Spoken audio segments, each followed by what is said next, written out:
Ready na ba kayo? Kasi sa video na to, pag-uusapan natin kung bakit ang Creamline Cool Smashers, kahit may konting pagkatalo last season, ay panibagong puwersa pa rin sa PVL. Tama yan! Walang major shakeup sa lineup nila, pero baka to na ang season nila para muling ibalik ang corona. Kaya huwag kayong aalis, cause this is gonna be good. So unang tanong, kailangan ba ng Creamline na kumuha ng maraming bagong players? Ang sagot ko, hindi naman. Bakit? Kasi wala namang bakanting pwesto. Kaya chill lang kayo mga ka-good vibes. Last 2025 season, medyo hindi nila na-meet yung expectations ng fans. Silver lang sa All-Filipino, bronze sa Invitationals at PVL on Tour. Sa Reinforced Conference, hindi nakapasok sa podium. Pero kahit ganon, ang hunger nila to reclaim that crown, peak na peak. Now, good news!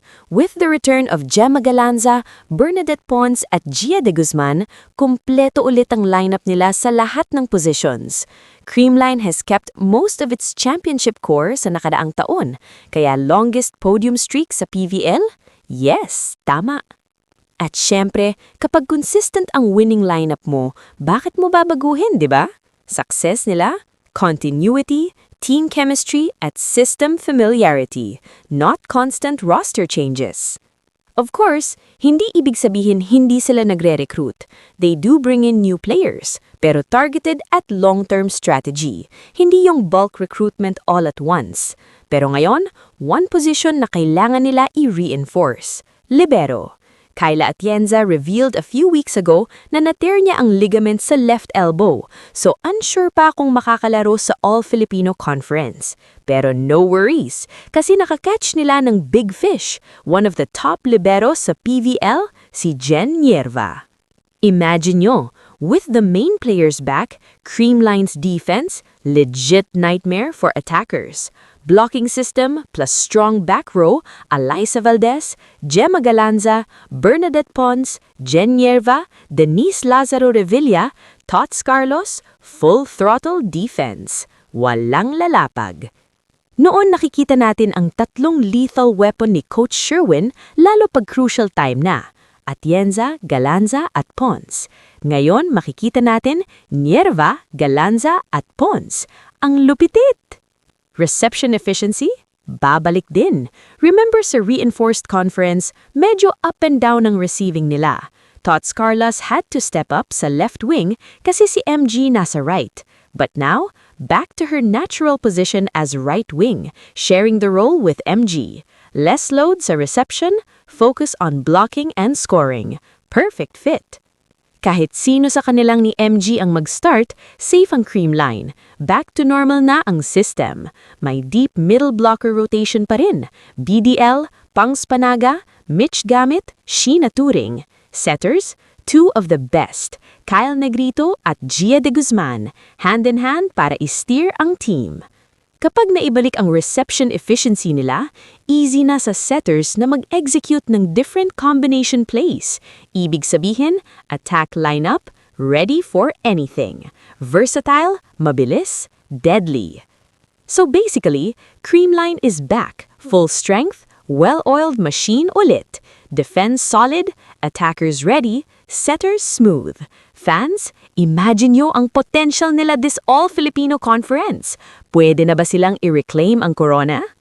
Personally, feeling ko yes. Chemistry is still there, experience is there, and they have the hunger to win. And guys, these are the kind of teams na kahit konting slip-up ng kalaban, they capitalize instantly. Pero kayo mga ka-joust, anong tingin nyo? Kaya ba ng Creamline na muling i-reclaim ang crown this season? Comment down below, let's discuss. At syempre, kung gusto nyo pa ng more PVL updates, analysis at vlogger-style breakdowns, don't forget to hit that subscribe button. Kita-kits sa next video.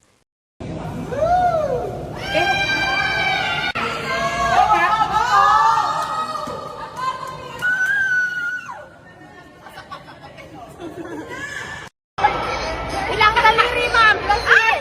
Ay, ko nga ba? Isa, dalawa, tatlo. Hindi, my God! Ulam siya nga ako. Dati!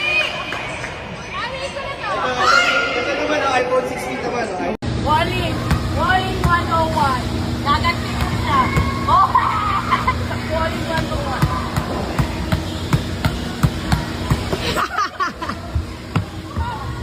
Saan? Yung abs ko!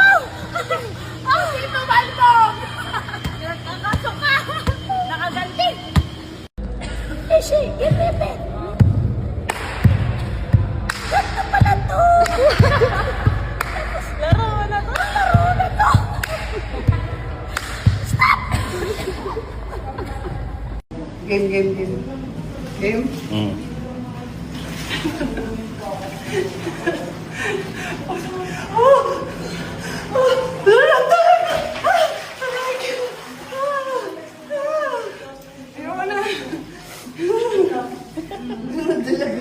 Hanggang dito naman yun.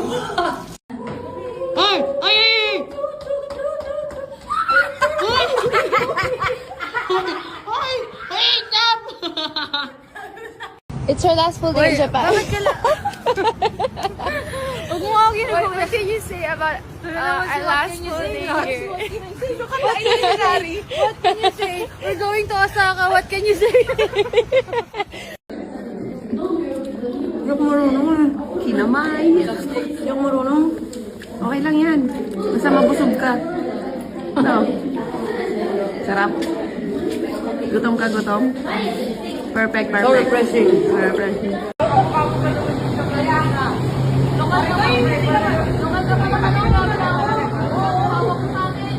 Little piglets.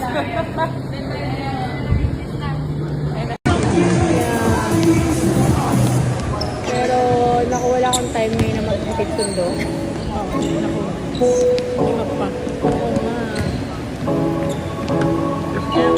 Ay, okay pala.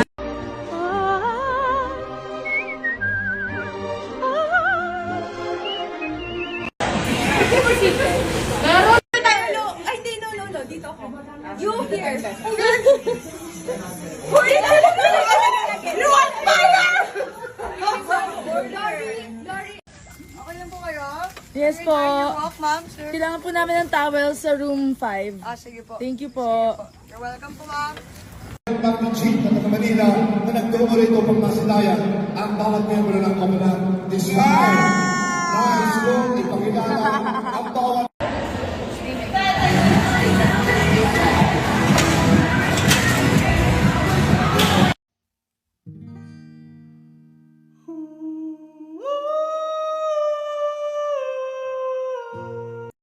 Usually after training during college.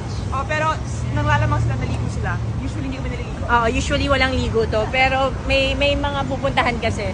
So anyway, we're gonna eat breakfast. Tapos sasabihin nila sa akin, wag na ako maligo bago mag-class.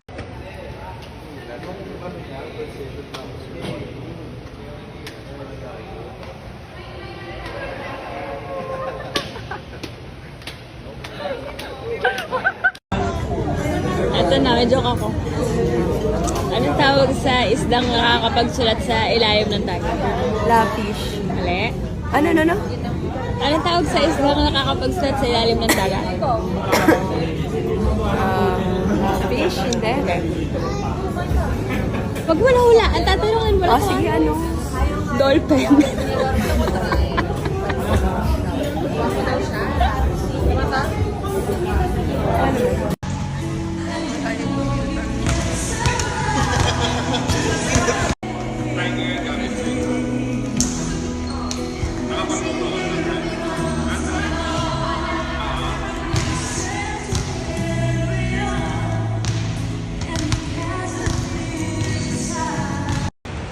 dito lang dito agad. Ato. Dito lang upo ka lang na gano'n. Ano ba yun?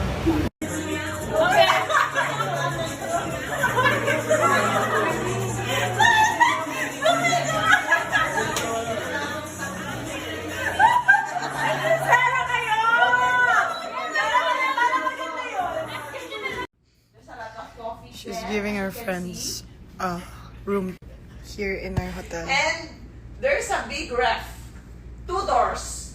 And the first floor